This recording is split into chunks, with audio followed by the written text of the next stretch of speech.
Railway ने सेना के टैंक को 65 किलोमीटर प्रति घंटा की रफ्तार। अशोक गहलोत ने एक बार फिर नया दांव चला। पार्टी के बागी नेताओं ने चिराग पासवान को राष्ट्रीय अध्यक्ष पद से हटा दिया। अयोध्या में जमीन को लेकर कथित भ्रष्टाचार का मामला केंद्र सरकार तक पहुंच गया है। मानवता के इतिहास में पाकिस्तानी संगठन का सबसे बुरा घोटाला बताया। इमरान खान को इस बात का डर सता रहा है कि पीओके कभी भी उनके हाथ। वैक्सीनेशन अभियान का मतलब साफ है कि जल्द ही वो समय आने वाला है। दिल्ली में एक वैक्सीनेशन सेंटर का उद्घाटन एक नहीं बल्कि दो बार कर दिया गया। लोक जनशक्ति पार्टी में बगावत के बाद सियासी जंग चरम पर है। पार्टी के बागी नेताओं ने चिराग पासवान को राष्ट्रीय अध्यक्ष पद से हटा दिया तो चिराग पासवान ने बागी सांसदों को बाहर का रास्ता दिखा दिया। यानी साफ है कि लोक जनशक्ति पार्टी में शह और मात का खेल चल रहा है। फिलहाल चाचा पशुपतिनाथ पारस का पलड़ा भारी दिखाई दे रहा है, लेकिन चिराग पासवान भी इतनी आसानी से हथियार डालते हुए नहीं दिखाई दे रहे हैं। इसी का नमूना है बीती रात की तस्वीर, जिसमें पटना के एलजेपी दफ्तर में चिराग पासवान की जगह अध्यक्ष के नाम पर पशुपति कुमार पारस के नाम की पट्टी टंग गई। दफ्तर के बाहर भले ही अभी भी चिराग की तस्वीर वाली होर्डिंग जस की तस, लेकिन बिना किसी चुनाव या प्रक्रिया को अपनाए अध्यक्ष के नए नाम वाले बोर्ड के बदलाव की नई जंग की चाल तेज हो गई। इसकी आहट सुबह होते ही साफ साफ तब सुनाई पड़ने लगी जब एलजेपी के कुछ कार्यकर्ता पार्टी दफ्तर पहुंचे तो उन्हें अंदर जाने से रोक दिया गया। बताया गया कि दिल्ली से आए एक फोन कॉल के बाद हर किसी के लिए पार्टी दफ्तर के गेट बंद कर दिए गए। यहाँ तक कि चिराग पासवान के प्रति निष्ठा दिखाने वाले प्रदेश एलजेपी के प्रवक्ता को भी अंदर नहीं जाने दिया गया। अगर कोई कहता है कि बेटा को विरासत में दे दिया गया है तो चिराग पासवान जी तो अपना ताकत का एहसास करा दिए। जो वर्तमान मुख्यमंत्री है, बिहार में सत्ताधीन पार्टी थी और उनको 70 सीटों से 42 सीटों पर ला करके छोड़ दिया, तो एक ताकत है, उनके साथ वोटर खड़ा है। यानी पार्टी पर कब्जे की लड़ाई अब और तेज होती जा रही है। चिराग पासवान को पार्टी के राष्ट्रीय अध्यक्ष पद से तो हटा ही दिया गया है, अब चाचा पशुपति कुमार पारस की और ज्यादा महत्वाकांक्षाएं जागने लगी हैं। ऐसे में सवाल ये कि क्या चिराग इतनी आसानी से हथियार डाल देंगे? कहा यह जा रहा है कि वो न केवल अपने समर्थकों के साथ बैठकें कर रहे हैं बल्कि कानूनी सलाह मशवरा भी ले रहे हैं। एक दिन पहले संसदीय दल के नेता के पद पर पारस का कब्जा हो गया। अगले दिन चिराग को राष्ट्रीय अध्यक्ष के पद से हटाने का भी फरमान आ गया। एलजेपी की राष्ट्रीय कार्य समिति की बैठक में सूरजभान सिंह को कार्यकारी अध्यक्ष चुना गया। उनको राष्ट्रीय अध्यक्ष के पद से आज हटाया जाता है। कार्यकारिणी ने ये फैसला लिया। कार्यकारिणी ने दूसरा फैसला लिया कि सूरजभान सिंह जी जो राष्ट्रीय उपाध्यक्ष है पार्टी को, उनको राष्ट्रीय कार्यकारी अध्यक्ष कार्यकारिणी समिति ने आज चुना और उन्हीं को चुनाव पदाधिकारी बनाया गया। अब सारी निगाहें भतीजे चिराग और चाचा पारस के हर कदम पर टिक गई। फिलहाल दिल्ली में चिराग के घर दिन भर बैठकों का दौर चला। बताया गया कि चिराग गुट की कार्य समिति की बैठक में 5 सांसदों को पार्टी से बाहर कर दिया गया। इस बीच चिराग ने पूरे मामले में पहली बार चुप्पी तोड़ी और एक ट्वीट किया। इस ट्वीट में चिराग ने पापा की बनाई पार्टी को मां के समान बताया और पार्टी से धोखे को गलत कहा। इस ट्वीट के साथ चिराग ने पिता रामविलास पासवान की मौत के बाद चाचा पारस को 29 मार्च को लिखा एक पुराना पत्र जारी किया। इस चिट्ठी में चिराग ने चाचा रामचंद्र पासवान के निधन के बाद पारस में आए बदलाव का जिक्र किया था। यही नहीं, उन्होंने ये भी दावा किया था कि रामविलास पासवान की 13वीं के लिए भी 25 लाख रुपए उनकी मां को ही देने पड़े, जिससे उन्हें दुख पहुंचा। दूसरी तरफ पशुपति कुमार पारस ने भी अगली रणनीति पर काम करना शुरू कर दिया। दिल्ली में पारस के साथ पार्टी के सांसदों और नेताओं की बैठक में एक अहम फैसला लिया गया। बताया गया कि पशुपति कुमार पारस कल यानी बुधवार को पटना जाएंगे। पटना में अगले 5 दिनों के अंदर पार्टी की राष्ट्रीय कार्य समिति की बैठक होगी। इस बैठक में पार्टी के नए राष्ट्रीय अध्यक्ष का फैसला हो सकता है। इस पद पर अब पशुपति कुमार पारस की नजर है। साथ संसदीय दल पर कब्जे के बाद अब पार्टी पर कब्जे की लड़ाई। इसी मकसद के साथ पारस ने राष्ट्रीय कार्यकारिणी की बैठक के बाद चुनाव आयोग से भी मुलाकात के संकेत दे दिए। इससे एक दिन पहले स्पीकर ओम बिरला ने पारस को लोकसभा में नेता बनाए जाने की इजाजत दे दी। 6 सांसदों वाली पार्टी के 5 सांसदों ने एक चिट्ठी लिखकर लोकसभा अध्यक्ष से ऐसी ही मांग की थी। इस पूरे विवाद में चिराग ने 2 दिनों तक चुप्पी साधे रखी। हालांकि उनके करीबी लगातार इस बगावत के लिए नीतीश कुमार की पार्टी जेडीयू को जिम्मेदार ठहराते दिखे, लेकिन पार्टी में अकेले पड़े चिराग की इस हालत के लिए जेडीयू उन्हें ही दोषी ठहराती दिखी। चिराग पासवान की जो राजनीतिक महत्वाकांक्षाएं हैं और उनकी जो कार्य पद्धति है, उसको लेकर के कार्यकर्ताओं में, सांसदों में रोष था और उसी का नतीजा है कि श्री पारस नेता बने। हम किसी पार्टी में स्प्लिट करने के ना तो पक्षधर हैं और न हमारी इच्छा है। दलों में स्वाभाविक तौर पर अपने नेतृत्व से नाराजगी है, उसका इलाज हमारे पास है। हालांकि इन सारे सियासी घटनाक्रम में एक पार्टी ऐसी भी है जिसके मन में लड्डू फूटने लगे हैं। लालू प्रसाद यादव की पार्टी आरजेडी को लगता है कि एलजेपी में लगी सियासी आग बिहार महागठबंधन को और मजबूत कर सकती है। पशुपति कुमार पारस हो या चंदन हो, ये इनका अपना कुछ वजूद नहीं है। जो है सो रामविलास पासवान के ही चलते था। तब चिराग किस ढंग से एक्ट करते हैं, और हमको लगता है कि चिराग के सामने कोई इसके अलावा विकल्प नहीं है कि वो महागठबंधन में के साथ जुड़े। कहावत है, घर में लगी आग घर के चिराग से। तो क्या एलजेपी के कुंबे में मचे घमासान की असली वजह चिराग पासवान है? वैसे बिहार विधानसभा चुनाव के दौरान जिस तरीके से एनडीए से अलग राह पकड़कर चिराग पासवान चले थे, उसने नीतीश कुमार की पार्टी को कम से कम 36 सीटों का नुकसान दिया। और यही कारण रहा कि नीतीश कुमार की पार्टी 50 से भी कम सीटों पर सिमट गए। अब ये सवाल उठ रहा है कि क्या चिराग पासवान इस पूरी लड़ाई में अलग थलग पड़ जाएंगे?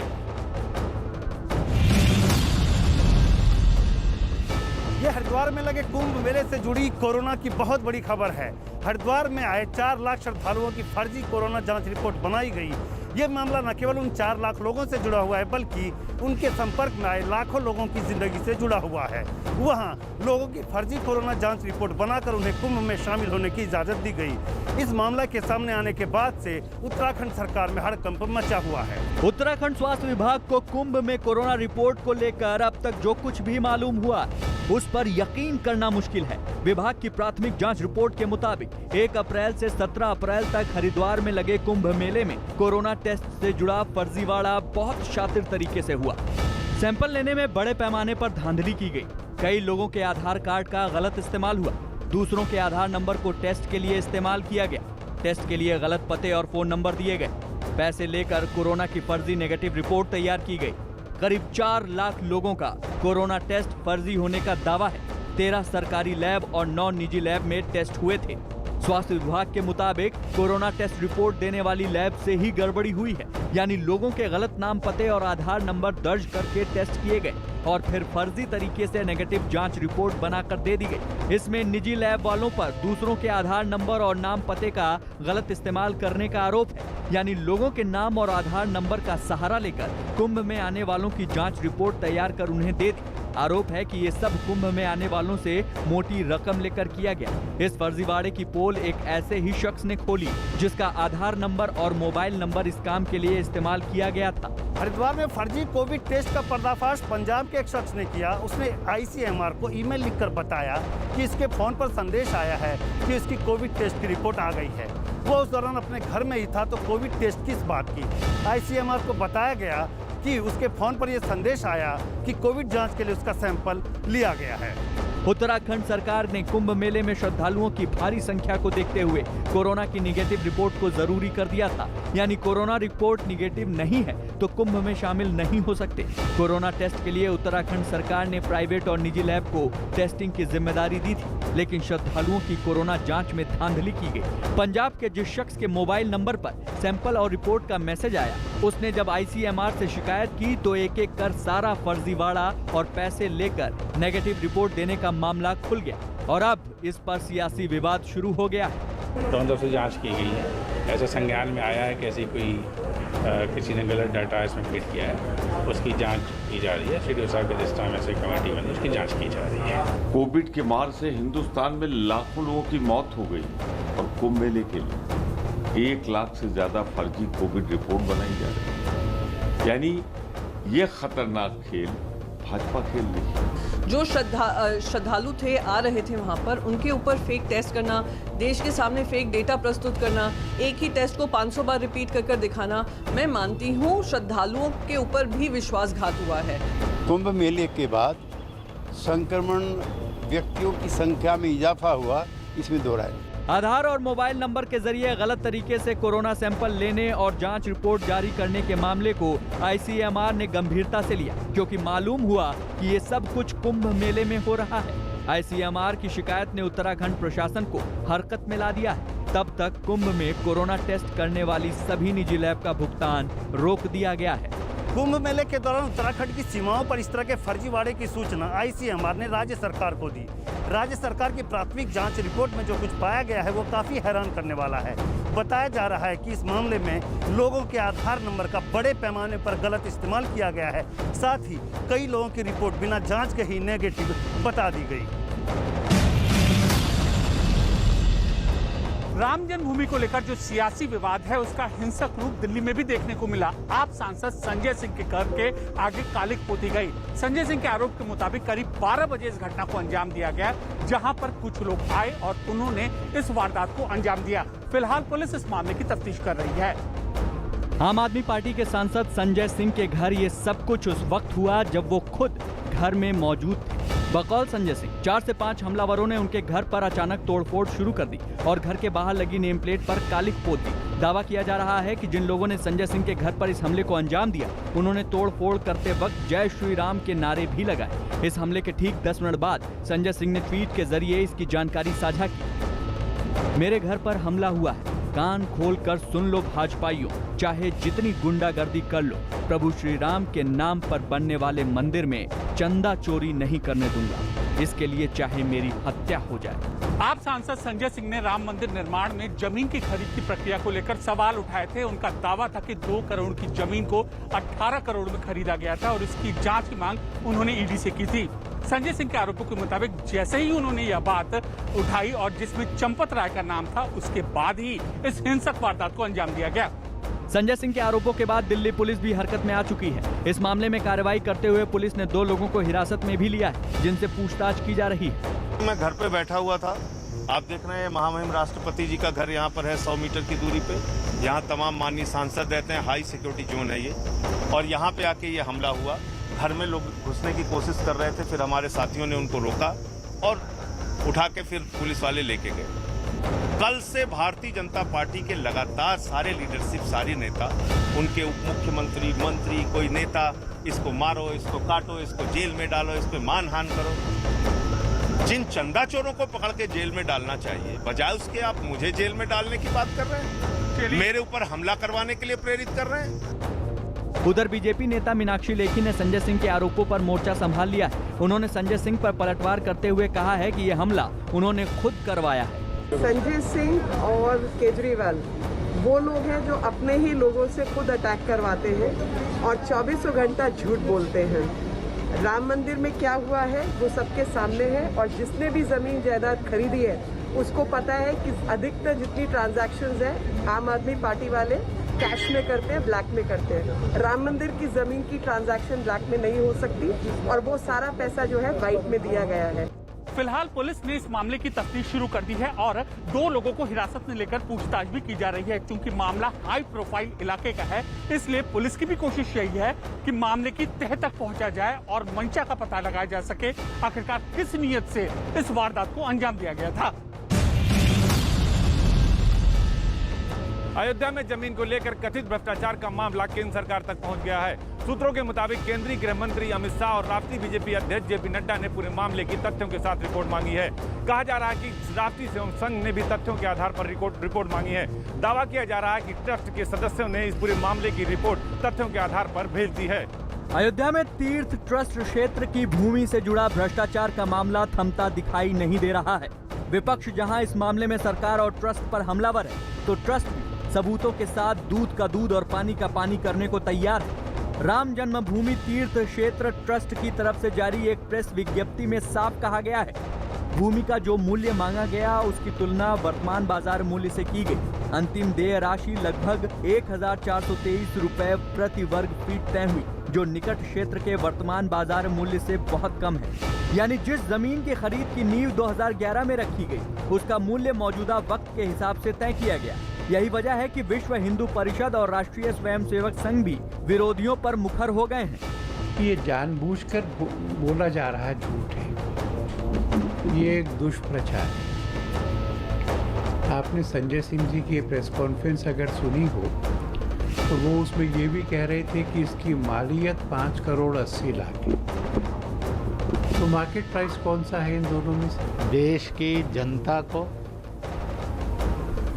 श्री राम तीर्थ क्षेत्र ट्रस्ट पर पूर्ण विश्वास था, है और रहेगा, सब कुछ पारदर्शी है, सामने है। जिस जमीन को लेकर अयोध्या में विवाद शुरू हुआ, दरअसल उस जमीन का सौदा 10 साल पहले किया गया था। सौदा एक जमीन का था, लेकिन इसमें किरदार कई सारे थे। लिहाजा एक किरदार के माध्यम से पूरे मामले की सच्चाई सामने लाने जाने का प्रयास किया जा रहा है। दरअसल जिस जमीन को लेकर अयोध्या में विवाद की लहर उठ खड़ी हुई है, उस जमीन का एग्रीमेंट सुल्तान अंसारी और रवि मोहन तिवारी के नाम है। यानी सुल्तान अंसारी और रवि मोहन तिवारी से ट्रस्ट ने ये जमीन खरीदी है। यही वजह है कि न्यूज 18 इंडिया ने इस पूरे विवाद का सच खुद सुल्तान अंसारी से जानने की कोशिश की। इस दौरान सुल्तान अंसारी ने दावा किया कि जमीन को लेकर भ्रष्टाचार के जो भी आरोप लगाए गए हैं वो पूरी तरह बेबुनियाद है। जैसे मिनटों में जो बात कही जा रही है कि 10 मिनट में जमीन का रेट 2 करोड़ रुपया से 18.5 करोड़ रुपया हो गया, तो ये तो सरासर गलत है। क्योंकि ये जो इतना जो इसका फासला हुआ है, तो ये कोई 2 मिनट और 10 मिनट में नहीं हुआ है। ठीक है, ये सन 2011 में जब हम लोग एग्रीमेंट कराए, तो उस जमीन का एग्रीमेंट जो है 1 करोड़ रुपए में बात हुई थी, जिसमें से 10 लाख रुपए हमने पेशगी के रूप में दिया था। 2014 में रिन्यूअल उसका हो गया। 2019 में जब हम लोगों ने उसका एग्रीमेंट कराया, तो उसकी बात जो है 2 करोड़ रुपए में थी। इतना ही नहीं, ट्रस्ट के महासचिव चंपत राय ने एक बार फिर विरोधियों पर निशाना साधते हुए आरोप लगाया कि इस मामले में आरोप लगाने वालों ने ट्रस्ट से किसी भी तरह की जानकारी लेना जरूरी नहीं समझा। दुर्भाग्यपूर्ण ये है, आरोप लगाने वाले व्यक्तियों ने आरोप लगाने के पहले ट्रस्ट के पदाधिकारियों से किसी प्रकार की कोई संपर्क करके तथ्यों की जानकारी नहीं ली और बोल दिया। समाज को उन्होंने भ्रमित किया है, गुमराह किया है। समाज बंधुओं से मेरा निवेदन है कि हम किसी प्रकार भ्रमित न हो, आत्मविश्वास बनाए रखें और मंदिर को अच्छे से अच्छा बनाने में समय सीमा के अंदर निर्विघ्न रूप से पूर्ण करने में सहयोग प्रदान करें। और अब आइए आपको उस परिवार से मिलवाते हैं जिसकी ये पुश्तैनी जमीन थी और जिन्होंने साल 2011 में कुसुम पाठक और हरीश पाठक को ये जमीन बेची थी। इसके बाद साल 2017 में कुसुम पाठक ने इसे सुल्तान अंसारी को बेचा, जहां से ये जमीन ट्रस्ट के पास चली गई। 2011 में मैंने एग्रीमेंट किया था और 2017 में रजिस्ट्री हरीश पाठक को कुसुम पाठक मैंने किया। कितने में बेची थी जमीन? हमने 2 करोड़ में हरीश पाठक को दिया था। उसके बाद उन्होंने जमीन किसको दी? और फिर उन्होंने जमीन सुल्तान को दिया और सुल्तान ने ट्रस्ट को दिया। अयोध्या के मेयर ऋषिकेश उपाध्याय ने भी आरोपों को राजनीति से प्रेरित बताया। उन्होंने दावा किया कि ऐसे आरोपों के जरिए देश में भ्रम फैलाने की कोशिश की जा रही है। जो वो जमीन है 5 करोड़ 80 लाख सरकारी वैल्यू है। बहुत दिनों से सरकारी वैल्यू नहीं बढ़ी है। किसी प्रकार का दशमलव में कोई घपला नहीं है।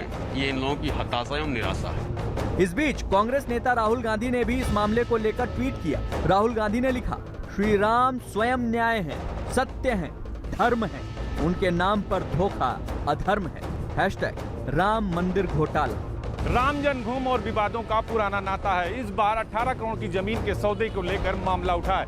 विपक्ष इस पूरे मामले का तूल देना चाहती है, तो सरकार और ट्रस्ट इस पूरे मामले के लगे आरोपों पर पर्दाफाश करना चाहती है, क्योंकि ये देश के करोड़ों हिंदुओं की भावनाओं से जुड़ा मामला है।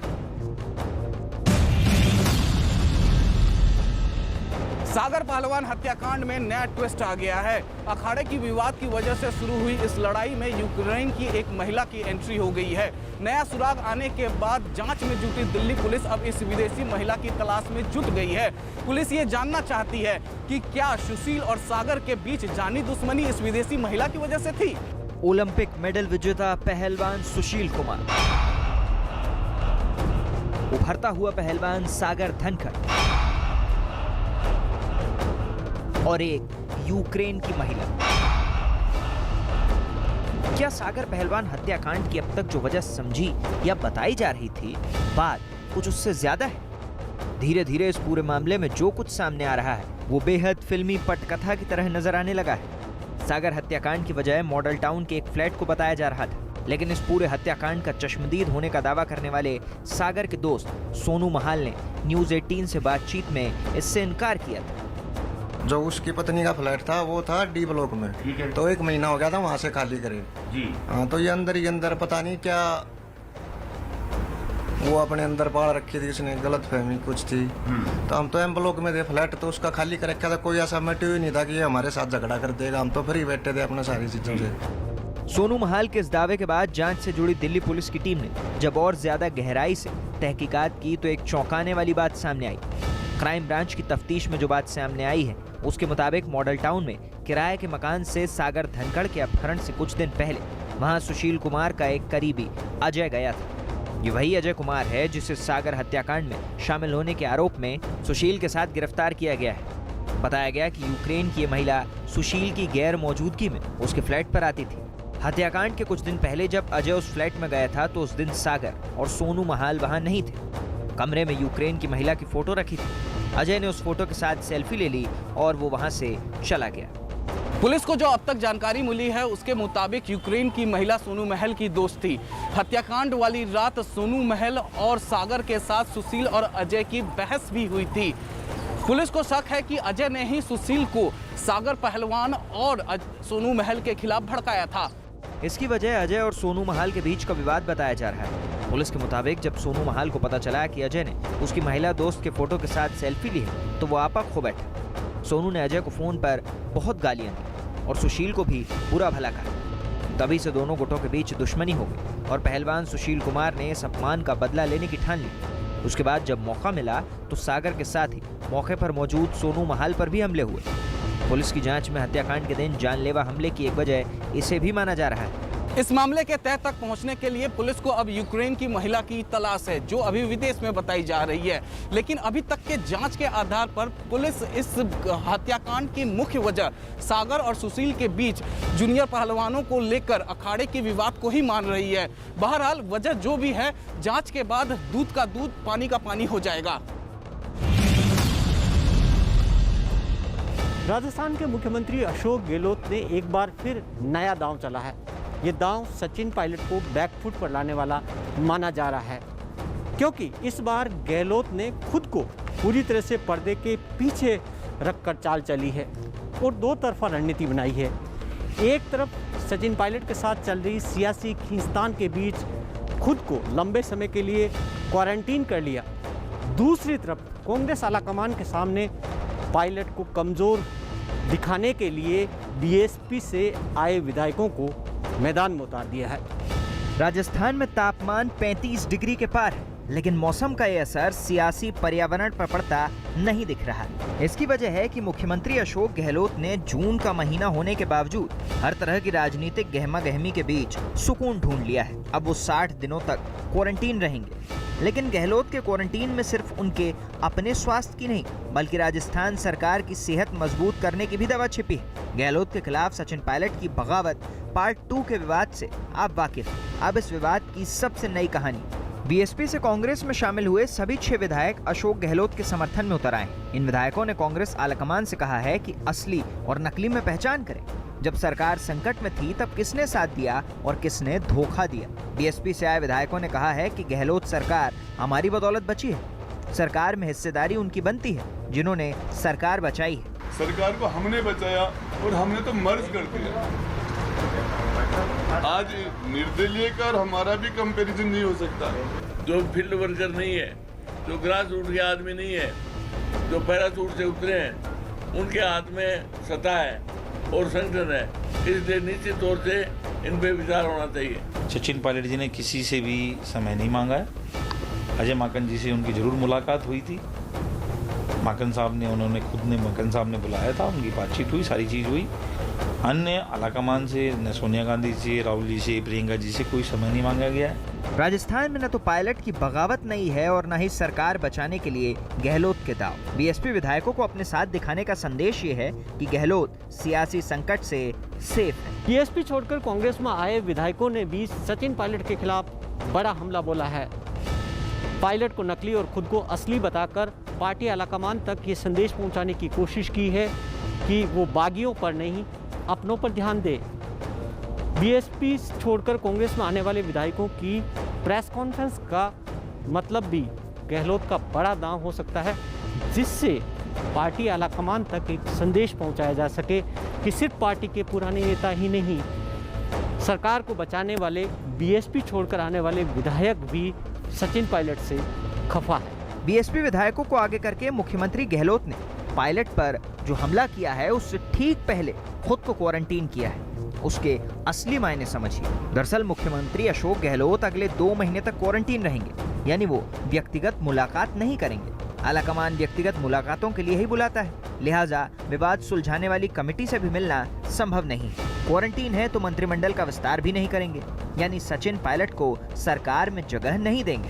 हम 19 लोग हैं, हम 19 लोगों में से कम हो गए, ज्यादा हो गए, समय बताएगा कौन कम हुआ है कौन ज्यादा हुआ है। जब चीजें जब चलती है तो एक तरफ की कैंची नहीं चलती, दोनों तरफ कैंचियां चलती है, तो उस समय बताएगा कौन किसके साथ खड़ा है। राजस्थान की जनता का प्यार, राजस्थान में सचिन पायलट जी का जनाधार, वो ना मुकेश बाकर जुटला सकता, ना राकेश पारीक जुटला सकता, ना कोई तीसरा आदमी जुटला सकता। हालांकि गहलोत के क्वारंटीन का ये मतलब बिल्कुल नहीं कि वो सियासी तौर पर एक्टिव नहीं। राजनीतिक कलह के बीच मुख्यमंत्री गहलोत ने 33 नगर पालिका परिषद और निगमों के 196 पार्षद मनोनीत किए हैं, यानी क्वारंटीन में रहकर गहलोत सरकार और संगठन में अपने खेमे को मजबूत कर रहे हैं। वहीं पायलट और उनके समर्थक दरकिनार हैं। मुख्यमंत्री अशोक गहलोत और कांग्रेस विधायक सचिन पायलट के बीच विवाद के मौजूदा हालात में गहलोत का पलड़ा भारी नजर आ रहा है। पिछली बगावत में पायलट डिप्टी सीएम का पद और राजस्थान कांग्रेस अध्यक्ष का पद गंवा चुके हैं, और पिछली बार पायलट का साथ देने वाले कुछ विधायक भी इस बार सचिन पायलट को छोड़कर गहलोत का दामन थाम चुके हैं। गहलोत इस बार बेफिक्र दिखाई दे रहे हैं। 60 दिन के लिए खुद को क्वारंटीन करने का मतलब है कि इस दरमियान न तो वो व्यक्तिगत मुलाकातें करेंगे, न ही मंत्रिमंडल का विस्तार करेंगे। यानी इसका मतलब साफ है कि गहलोत सत्ता और संगठन में अभी जो मजबूत पकड़ है, इसको आगे इसी तरह बनाए रखना चाहते हैं।